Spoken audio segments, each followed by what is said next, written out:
ನಿಮಗೆಲ್ಲರಿಗೂ ಗೊತ್ತು, ನಮ್ಮ ಶಾಸಕರು ಯಾವತ್ತು ಹೊರಗಡೆ ಬಂದು ಪ್ರೊಟೆಸ್ಟ್ ಮಾಡು ಅದು ಬೇಕು ಇದು ಬೇಕು ಅಂತ ಕೇಳಿದ್ರೆ ನಮ್ಮ ಶಾಸಕರಲ್ಲ. ಆ ಥರ ಒಂದು ಒಳ್ಳೆ ಶಾಸಕರಿಗೆ ನಾವು ನೋಡಿ ನಮ್ಮ ಹೈಕಮಾಂಡ್ಗೆ ಏನು ರಿಕ್ವೆಸ್ಟ್ ಅಂದರೆ, ನಾವು we are not against Congress.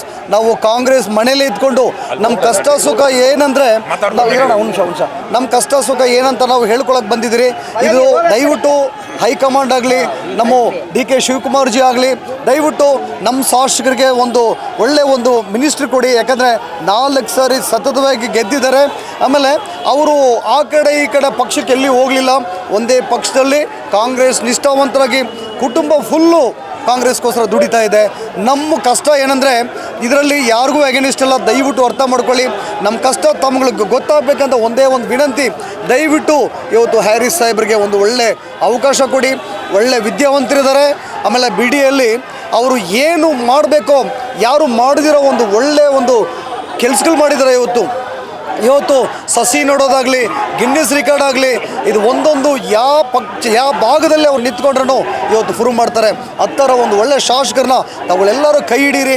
ಈ ಥರ ಒಬ್ಬರು ನಮ್ಗೆ ಬೇಕು, ಈ ಥರ ಒಂದು ಲೀಡರ್ ಬೇಕು ನಮಗೆ. ಕರ್ನಾಟಕ ಮಾತ್ರ ಇಲ್ಲ, ಶಾಂತಿನಗರಲ್ಲಿ ಇವತ್ತು ಎಲ್ಲಿ ನೋಡಿದ್ರೂ ನಮ್ಮ ಶಾಂತಿ ತೋಟನ ನಾವು ಉಳಿಸ್ಕೊಂಡಿದ್ದೀರಿ. ಇವತ್ತು ಅದೇ ಥರ ನಾವೇನು ನಮ್ಮ ಒಂದು ಮನವಿ ಏನಂದರೆ, ಇವತ್ತು ಈ ಥರ ಒಂದು ಶಾಸಕರನ್ನ ನೀವು ಕರ್ನಾಟಕ ಪರಿಚಯಿಸಿ, ಆ ಥರ ಅವ್ರ ಕೆಲಸಗಳು ಮಾಡಲಿ. ಅವರು ಇನ್ನೂ ಕಾಂಗ್ರೆಸ್ ಬೆಳೆಸೋದಕ್ಕೆ ಅವರು ಇರ್ತಾರೆ. ನಾವುಗಳು ಜೊತೆಯಲ್ಲಿ ಈ ಒಂದು ಹೈಕಮಾಂಡು ನಮಗೆಲ್ಲ ಸೇರಿ ಕಾಂಗ್ರೆಸ್ ಪಕ್ಷನ ಉಳಿಸೋಣ, ನಿಲ್ಲಿಸೋಣ. ಜೈಶನ, ಜೈ ಹಿಂದ್, ಜೈ ಕರ್ನಾಟಕ.